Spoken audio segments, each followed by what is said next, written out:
Welcome to National Parks Traveler, where we explore the national parks and the issues that involve them.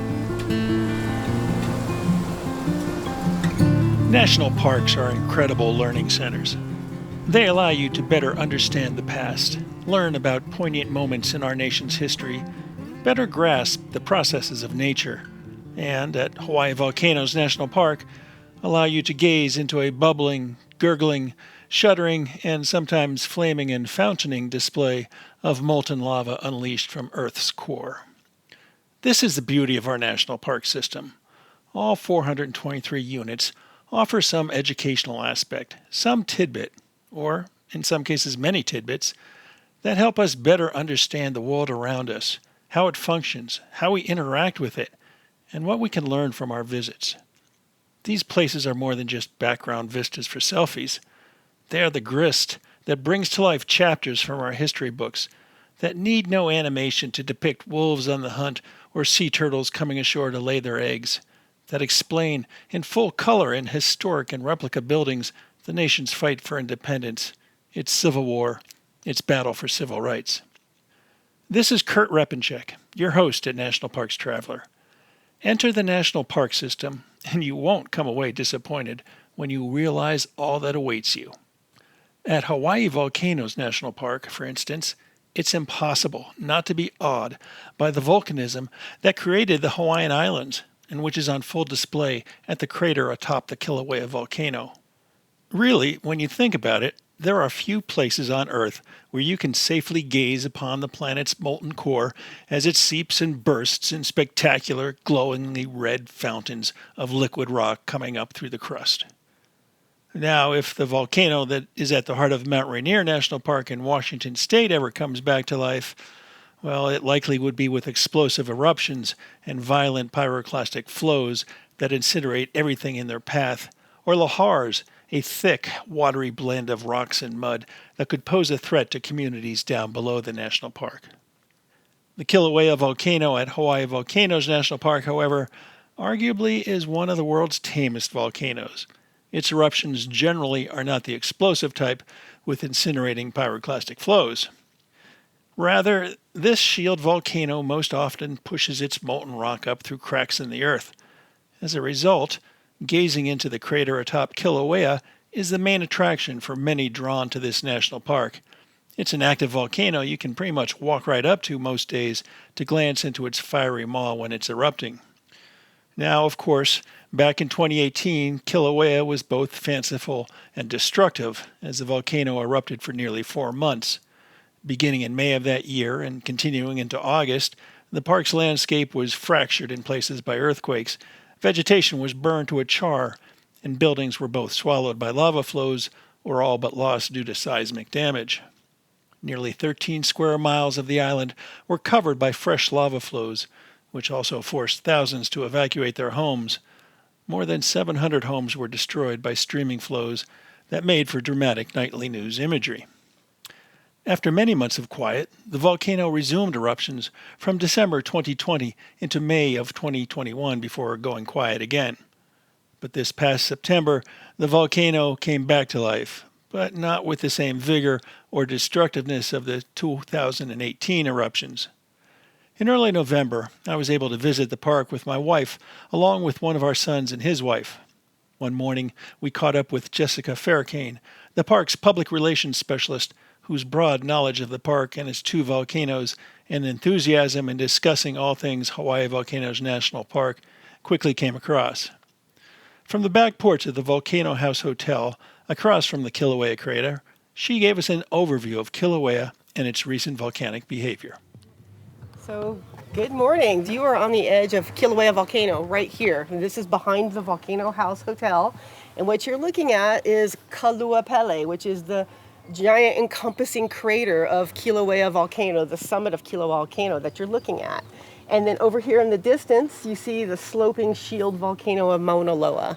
And so right now you are in the proximity and or on 2 of the most active volcanoes in the world. Only one's erupting, and that's Kīlauea. Mauna Loa last erupted in 1984 and has not erupted since then. But Kīlauea is erupting now, and it's hard to tell kind of this morning. You see that little waft of smoke and gas and ash coming out of the volcano there?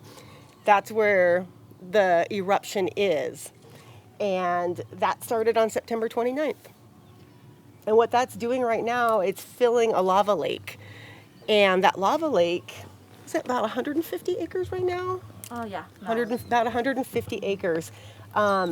Just for a little perspective, when we had active lava here at the summit from 2008 to 2018, we had a lava lake also. That one was the world's largest lava lake. It was 10 acres. So this is already 15 times the size. And that's pretty spectacular. You're not able to see the activity really from here except for the gases. So what we're going to do is we're going to get in our cars and we're going to drive to the Devastation Trail parking lot. And then we're going to hike out on the old Crater Rim Drive a little bit before that big yellow sulfur bank you can see. And we'll have a better view right into the lava lake. And we might get lucky and see some fountaining happening in the distance too. So that should be pretty cool. It looked fantastic. I was up at 5. And it looked fantastic on the USGS webcams this morning. So that's usually my morning routine is make the coffee, look at the USGS webcams, and get to work. So hopefully we'll... Good job. Jessica, well, I'm curious, back in 2018 when you had the really big eruptions, I mean, how high up had the lava lake or lava... The lava came up so high you could see it from Jagger. But this looked a lot different in 2018 than it does right now. So I'll tell you a little bit, that's what I was getting ready to go into. See this area in the foreground, the lava, where it's much higher than the deep depression out there? Before the 2018 summit collapse, that went almost all the way across. There was only about a very small area that there was a crater visible. So all of that, like... that's all from the summit collapse right there. All that deep, dark chasms that you see in the different areas. The flat drop-down block over there. Do you see where there's kind of a slab mid-crater wall that goes like this? That's Crater Rim Drive. Crater Rim Drive and the parking lot and an overlook all fell and collapsed into the crater in 2018. And so what had happened to get that whole party started was Pu'u'o'o vent. Back until then, we had 2 eruptions happening at the same time. We had Pu'u'o'o, been nonstop since 1984. It's a vent on Kīlauea out in the East Rift. Then flowed lava into the ocean, did all kinds of spectacular behavior during that 30 plus years of activity. Then in 2008, we also had the summit started to erupt again. So between 2008 and 2018, we had 2 eruptions at the same time. It was really neat. They shared the same plumbing system of magma feeding both spots. And it was pretty spectacular. And then Pu'u'o'o pretty much collapsed. There were some earthquakes that happened, and that lava started to drain out and go into the lower East Rift zone, started to threaten homes there. And this system was also impacted, and this also dropped. So when that magma left the summit here, it just dropped it. It wasn't supporting the summit anymore. And so that's what you're seeing out here is this giant gaping chasm now. And all of these faults along it, those are all new. For someone like even Thea and other people who've been here since before 2018, or who've ever even been to the park, it's a different park. It's completely remodeled. It is nothing like it was up here at the summit area. That big yellow sulfur bank kind of across the way, before 2018, you could see a little lip of it, of the sulfur deposits. That was from a vent, I think USGS said sometime in the 1800s. That all fell, and so now we have like this 200-300 foot almost wall of sulfur across from us. So just a lot of dramatic changes, and to me the most astonishing one, I guess, is to see that road in the crater. So I kind of call it in the Crater Rim Drive now instead of just Crater Rim Drive. But when we go over to the Kaunakakoi side, you'll be able to see the yellow stripe on it. So it's kind of one of those fun things to zoom in on and be like, what? So, and in that area, you see the building across from us? That's the artist formerly known as the Jagger Museum and the USGS Hawaiian Volcano Observatory. And so those facilities were built very close to the cliff edge, and that was really a really close view of Halemaumau Crater. So many times, since about 2015 or so, but especially in 2018, that lava level rose where you could see it, the whole surface of the 10-acre lava lake. That was great viewing. But when the summit collapsed and there was, 60,000 recorded earthquakes between May and August of 2018, that rendered it extremely unstable. The ground is fractured around it. There was some damage to the buildings, but it's really the ground that prevents them from being reopened again. And that's one of the big things the park management is involved in right now. Is we'll be going out to the public pretty soon to talk about the proposed alternatives for where we're going to replace Jagger Museum and where we want, us and USGS would like to see the USGS Hawaiian Volcano Observatory headquarters be. And lots of great ideas on the table, and we're looking forward to working with the public on and hearing what they think too about some of this. So. Should be fun. Yeah. Jagger was, sorry, is that somebody I should know? No, yes, you should know him, but probably most people don't, and they often spell his name like Mick Jagger with the E. It's A. It's one of those things as a park person, you're like, no. Thomas Jagger was the founder of the Hawaiian Volcano Observatory. Yeah, so more than 100 years ago. That's who it's named after. He is basically the godfather of volcanology, modern volcanology. Yeah. And Kīlauea and Mauna Loa are the two, pretty much the most studied volcanoes in the world. They're shield volcanoes. You guys aren't going to be in danger today, I don't think. The biggest threats, I think, could be, seismic activity could happen. But out there, we're kind of in the open area. And then also the gases. We have light winds. You can see the the kind of smoggy-like layer towards the south there. We get a little bit of trades today, I think. But it could, I have an SO2 meter on me, so if it gets to some kind of bad level, beep, beep, beep, beep, we'll just leave the area. But those are the biggest threats, besides slips, trips, and falls, and of course driving. This is a very sacred landscape to Native Hawaiians. This is probably one of the most, or one of the top significant landscapes, and that is because of the presence of Pele Honuamea, who is the Hawaiian volcano deity. Pele is not from here. She's from the South Islands, but she came up here to find her home. She's kind of been booted out for bad behavior, and so she came north with some of her other family members, including her shark god brother, and they came up, and she started on the northern islands, started digging pits to find a home, and for various reasons, those pits were extinguished either by sisters or other deities that didn't want her there. And she found her home here at Halima'uma'o, and that is where she has settled. And so for Hawaiian people, and I'm not Hawaiian, and I don't want to speak on their behalf, but I've lived here a long time. I know a lot of Hawaiian people. This is one of the most sacred areas. So it's special. And it also, to manage a sacred area, it makes it complex for management. There's issues that you have to grapple with here. For instance, air tours. We are going out for public scoping probably in January on our potential alternatives for an air tour management plan over the park. This park has more flights than any other national park besides the Grand Canyon. And, that has an impact not just on visitor enjoyment, but cultural experiences, sacred landscapes, and that kind of thing. So. Listener and reader support make National Parks Traveler possible every day of the year. If you enjoy the Traveler's content, please consider a donation via nationalparkstraveler.org. Washington State is graced with 3 spectacular national parks, each different and special in their own unique ways. As the official nonprofit partner and the only philanthropic organization dedicated exclusively to supporting these parks through charitable contributions, Washington's National Park Fund has a mission to raise private support to deepen everyone's love for, understanding of, and experiences in Mount Rainier, North Cascades, and Olympic National Parks. Share your passion for these parks at WNPF.org. The North Cascades Institute has a large portfolio. It is an environmental learning center, training center, conference center, and leadership center, all set in the splendor of the North Cascades National Park Complex. Learn more at ncascades.org. The Grand Teton National Park Foundation is a private, nonprofit organization that supports projects that protect and enhance Grand Teton National Park's cultural, historic, and natural resources. By funding initiatives that go beyond what the National Park Service could accomplish on its own, Foundation donors improve the visitor experience and provide benefits to the National Park System for decades to come. See their successes at gtnpf.org. The Blue Ridge Parkway Foundation is the primary nonprofit fundraising partner for the Blue Ridge Parkway.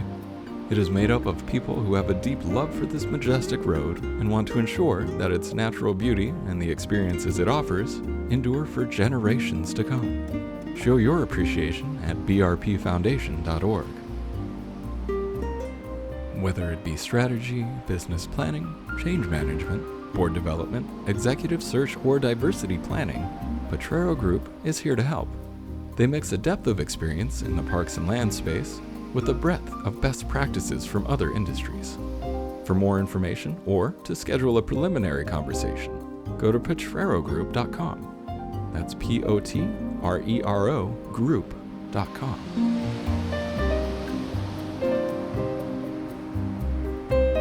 A short drive from the visitor center brought us to the Devastation Trail, a mile-long route that follows part of the old Crater Rim Drive before veering off across the volcanic landscape.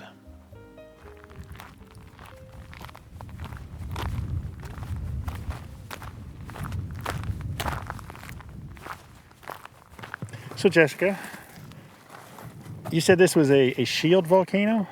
Yes, you're on a shield volcano, which is having an eruption in its summit crater. And why is it safe for us to be standing here looking down into the eruption, basically? So we are about a mile away, and we are away from the leading edge of the caldera rim. So this area has a lot of seismicity. Earthquake levels have actually dropped off since this eruption started. They were very elevated in the hours before the eruption started, but they've really dropped off. And keeping people awake, far enough away from the cliff edge, this is one of the safer vantage points you can get. And this is the closest you can get to this eruption right now, which is probably about 3/4 of a mile away as the crow flies. And what you're seeing is a big lava lake, and that's that black flat expanse. It almost looks like black tar out there on the crater floor. You can see some incandescence on the lava lake surface, the red-orange kind of peeking through the surface of the lava lake. And then you see this dome forming in that western vent and the fountaining coming up. So that's what's feeding the lava lake right now. That's the only active part of the lava lake, and that's where the majority of the action is. And you can see the lava fountains. As we stood there gazing into the crater, lava fountains occasionally spouted from the lava lake, going up perhaps 20 feet or so, which is really pretty small when you realize that lava fountains from the Kīlauea Iki eruption back in 1959 soared about 1,900 feet into the sky. But the lava's forming a little cinder cone around where it's been shooting out, much like Pu'u'o'o did back in '83, much like Pu'upua'i, which is behind us, the one that formed part of this, rained the cinder down on Devastation Trail. You can see how they form a dome. That's what Daddy wanted to see last night when it was like that, because in the dark time you could see it really good. One of the uncle Wow, that's beautiful. Seven's probably going to be... As impressive as the eruption from Kīlauea is, day or night, the volcano's crater is little more than a small bump on the much larger Mauna Loa volcano that towers over it. Mauna Loa, which the USGS says is the world's largest active volcano, has more mass than the entire Cascade Range in the Pacific Northwest. Now, as you were saying, in the background there, we've got Mauna Loa and Kīlauea here that we're standing on, two of the most dangerous, I guess, volcanoes they've been described as. Any concern that Mauna Loa might join Kīlauea in activity? Mauna Loa and Kīlauea, maybe the most dangerous volcanoes in the U.S. They're certainly not globally because the nature of their shape and what they are shield volcanoes. Mauna Loa, yes, there is always... these are the two most studied volcanoes on Earth. So we have a cadre of scientists at USGS and other agencies that are monitoring them constantly. When Mauna Loa erupts, it'll be a game changer again for the island, depending on how long the eruption lasts. It's a much steeper, taller volcano. So if an eruption is up at the summit, near the summit area, or the rift zones on either side of the summit, they're going to pour down that mountain really fast. A lot faster than a Kīlauea eruption, which is a shorter, wider volcano. Not wider, but a little bit, not as massive a volcano, not quite the height.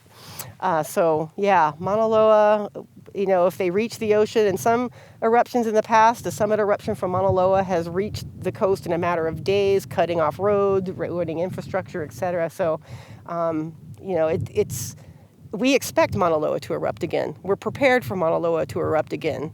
Not sure if we want Mauna Loa to erupt again. Are they the same plumbing system, so to speak? They are, yeah. Everything's being fed by the hot spot beneath us. And what's interesting right now is that we have an eruption happening on Kīlauea.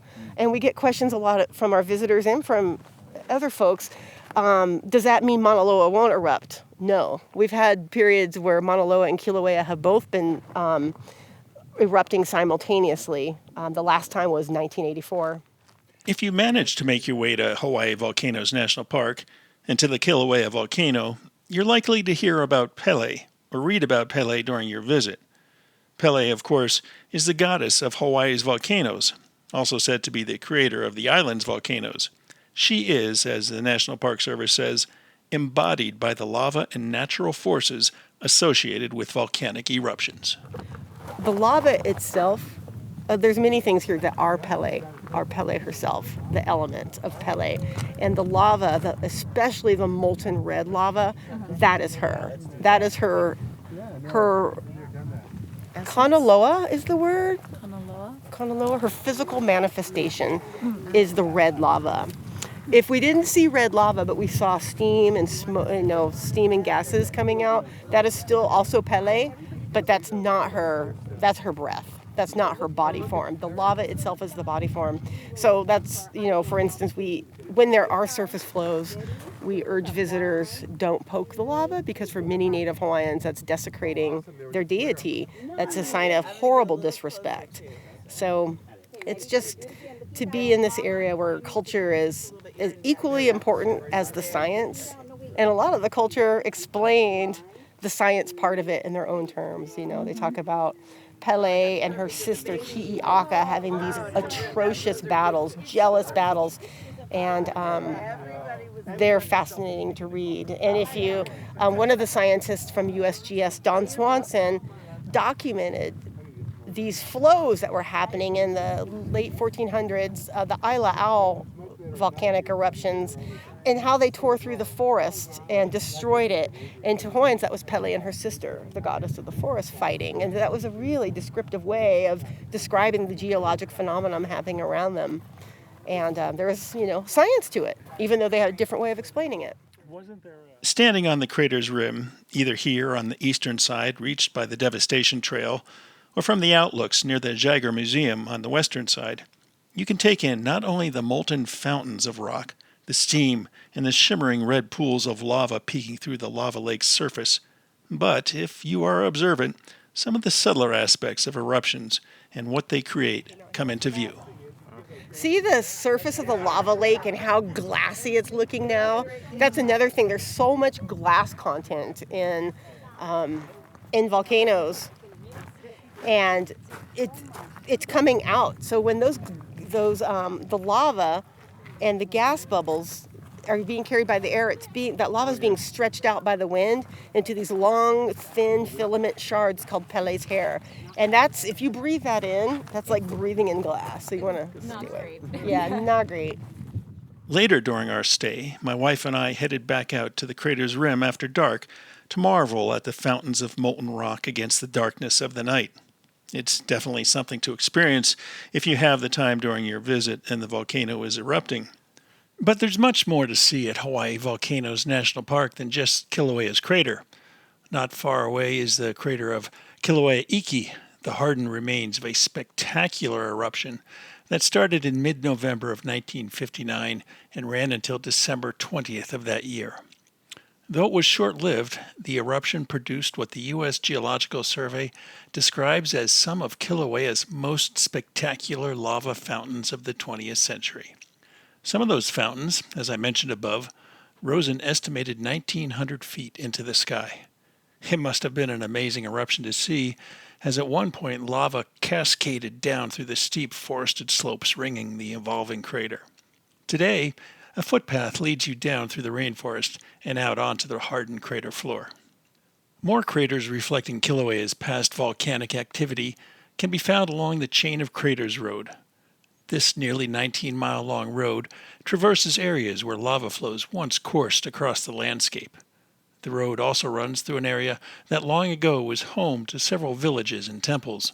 One temple was even used for human sacrifices for nearly 5 centuries, according to the National Park Service. Unfortunately, a lava flow in the late 1990s buried the temple ruins under the lava. Drive towards the end of the road, and you can stop at one petroglyph site that remains today.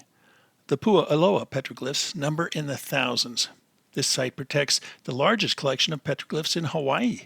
A 1.5-mile hike takes you out to a boardwalk that circles many of the petroglyphs at a site that is considered sacred by many native Hawaiians today.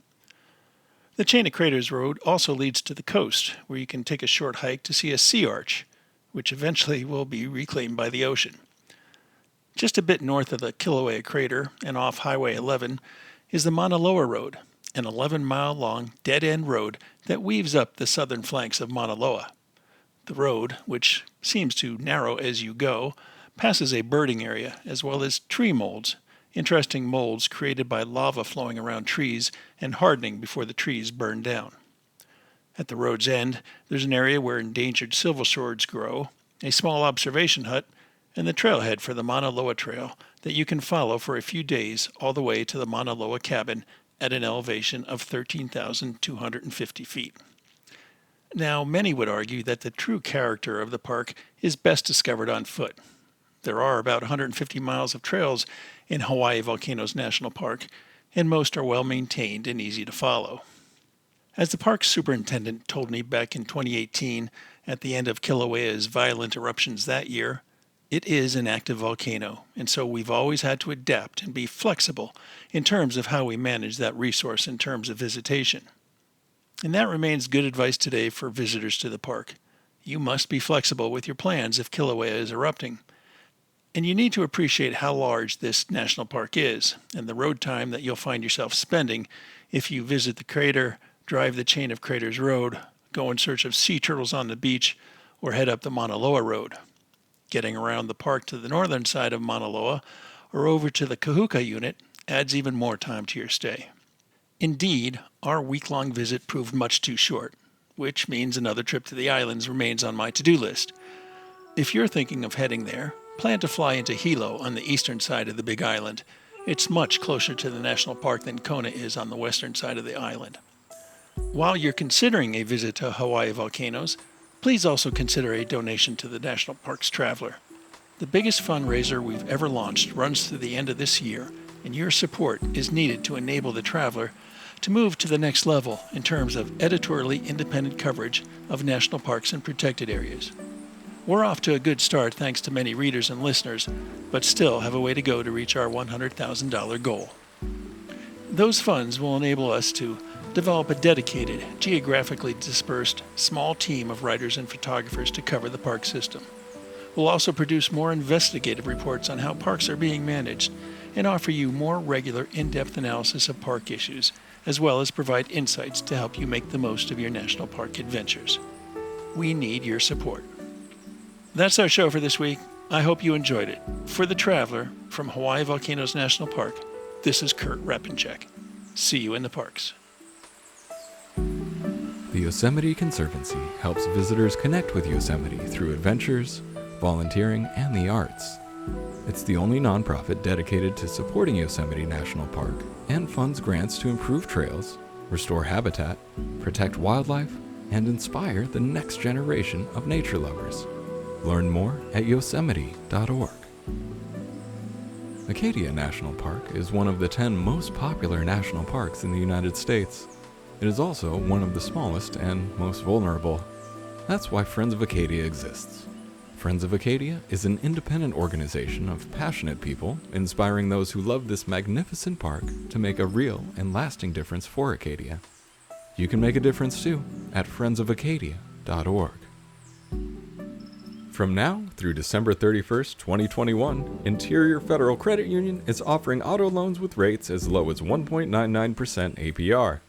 If you aren't already a member, apply at interiorfcu.org. Get ready for the holidays and take advantage of the year-end car deals.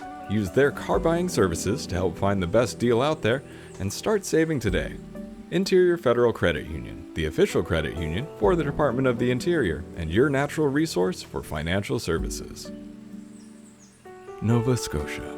8,000 miles of coastline dotted with colorful fishing villages, quaint coastal towns, and an abundance of scenic natural beauty. Home to 2 national parks, Cape Breton Highlands and Kejimkujik. Spend your nights under a canopy of twinkling stars. Spend your days exploring trails, beaches, historical waterways, and tons of cultural and recreational experiences. Visit novascotia.com today to start planning your natural getaway. The composers and musicians at Orange Tree Productions have created a unique collection known as the National Park Series that has grown to include more than 30 CD titles. Composed against the backdrop of a park's sounds of nature, these musical scores will connect you with these beautiful places and take you there, at least in your mind. This collection is the #1 selling National Park audio series in the world and provides the background music for National Parks Travelers podcasts. Visit them at orangetreeproductions.com. Editing and production work for the National Parks Traveler podcast is done by Splitbeard Productions. You can learn more about us at splitbeardproductions.com. National Parks Traveler is a 501c3 nonprofit media organization that provides daily editorial coverage of national parks and protected areas. Traveler's coverage is made possible by reader and listener donations. Visit us at nationalparkstraveler.org.